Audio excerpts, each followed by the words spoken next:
Hello, वर्ष रेसिपीजमध्ये तुमचं मनापासून स्वागत करते फ्रेंड्स. तर तुम्हाला प्रश्न पडला असेल की कांद्यापासून अशी कुठली भन्नाट रेसिपी की तोंडाचीच काय तर जेवणाची चव दुप्पट वाढवणार.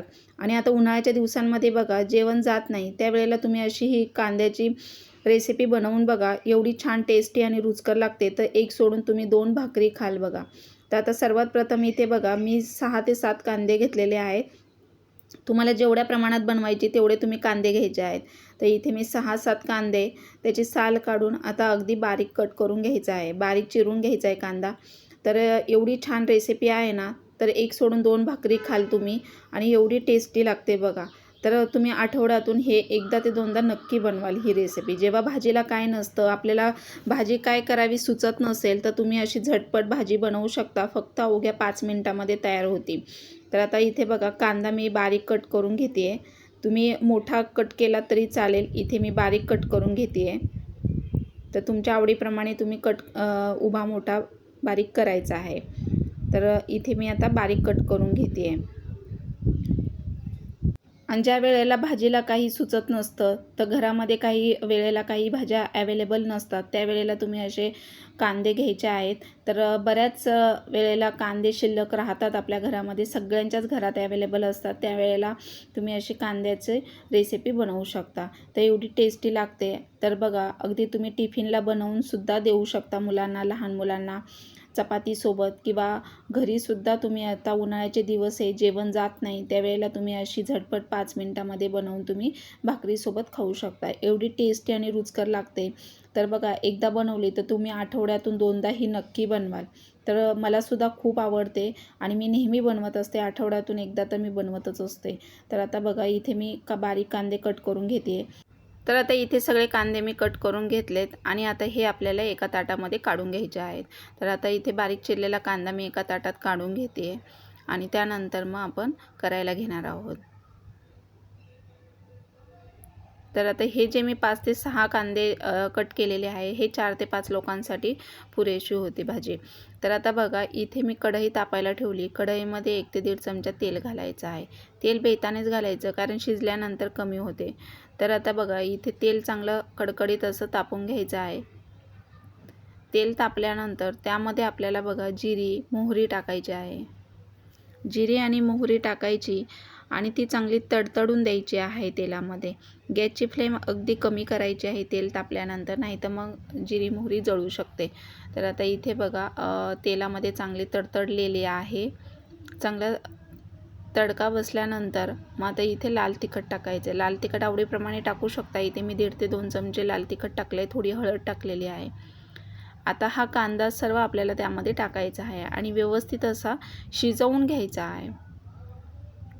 तुम्ही हवं तर कांदा तेलामध्येही परतून असं लाल तिखट टाकल्यानंतर पुन्हा मिक्स करू शकता.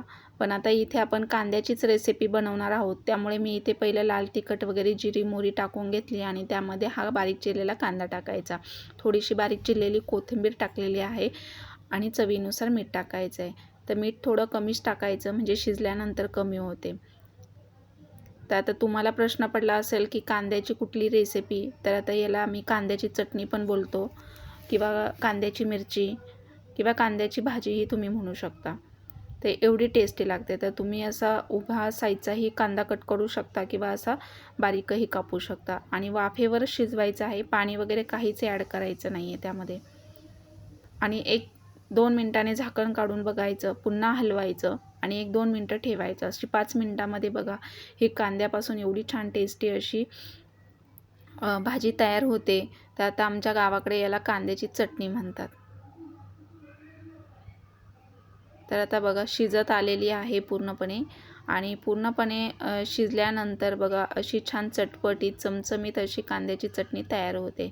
तर नक्की ट्राय करून बघा. चॅनलवर जर नवीन असाल तर लाईक करा, सबस्क्राईब करा, बाजूचं बेल आयकॉन ऑलवर सेट करा आणि कशी वाटली रेसिपी हे कमेंट बॉक्समध्ये सांगायला विसरू नका.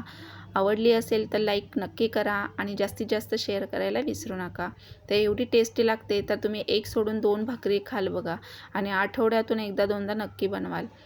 तर ज्या वेळेला कांदे बघा भाज्या महाग होतात, त्यावेळेला बघा घरामध्ये सगळ्यांच्याच कांदे अवेलेबल असतात, त्यावेळेला तुम्ही अशी कांद्याची चटणी बनवू शकता. तर एवढी टेस्टी लागते ना. तर आता बघा झालेली आहे. मी 2-3 वेळा झाकण काढून हलवली म्हणजे खाली लागत नाही. तर अशी छान वाफेवरच शिजवायची आहे. एवढी चटपटीत आता कांद्याची चटणी तयार झालेली आहे. तर तुम्ही गरमागरम बाजरीच्या, ज्वारीच्या किंवा चपातीसोबत असं सर्व करू शकता. लहान मुलांनासुद्धा तुम्ही टिफिनला अशी भाजी बनवून दिली कांद्याची आणि चपाती दिली तरी आवडीने टिफिन फिनिश करून येतील. एवढी टेस्टी लागते बघा. आणि कलर पण खूप छान आला आहे. आणि सर्वात शेवटी शिजत आल्यानंतर सर्वात शेवटी दाण्याचा कूट टाकायचा आहे. तो पण असा जाडसर टाकायचा आहे. अगदी बारीक असा टाकायचा नाही आहे.